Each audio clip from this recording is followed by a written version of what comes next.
స్టైల్లో టమాటా చారు ఎలా చేయాలో చూపిస్తాను. టేస్ట్ చాలా బాగుంటుందండి. సో మనకు వెదర్ కూడా చేంజ్ అయింది కాబట్టి ఇలా చేసుకొని తాగడం వల్ల సో మనకు అంటే జలుబు దగ్గులు ఉన్నా కూడా కొంచెం దాని నుండి మనం ఉపశమనం పొందవచ్చు. సో దానికోసం అయితే ఇక టమాటాలు బాయిల్ చేసుకోవాలి. తర్వాత దాని మీద ఉన్న స్కిన్ ఇలా తీసేసి ఇదంతా మిక్సీ జార్లో వేసుకొని ఇందులో కొంచెం చింతపండు కూడా వేసుకొని అయితే మొత్తం అంటే మిక్సీ వేసుకోవాలండి, కొంచెం వాటర్ పోసుకొని. సో ఇలా చేసుకున్న తర్వాత ఇప్పుడు స్టవ్ ఆన్ చేసుకొని గిన్నె పెట్టుకొని అయితే ఆయిల్ వేసుకొని పోపు దినుసులు ఎండుమిర్చి వేసుకొని తర్వాత కరివేపాకు పచ్చిమిర్చి ఆనియన్స్ వేసుకోవాలి. అవి ఫ్రై అయిపోయిన తర్వాత ఇందులో కొంచెం అల్లం వెల్లుల్లిగడ్డ పేస్ట్ కూడా వేసుకోవాలండి. తర్వాత కొద్దిగా పసుపు కారం వేసుకొని మనం ముందుగా చేసుకున్న టమాటో సూప్ అయితే ఇందులో పోసుకోవాలి.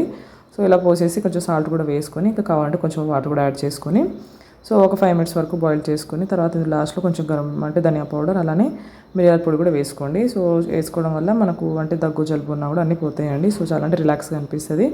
సో తర్వాత లాస్ట్లో అయితే కొత్తిమీర వేసుకోవడం అంతే అండి. టేస్ట్ చాలా బాగుంటుంది. సో కంపల్సరీ ట్రై చేయండి. వీడియో నచ్చితే లైక్ చేయండి, షేర్ చేయండి, సబ్స్క్రైబ్ చేసుకోండి. Thanks for watching.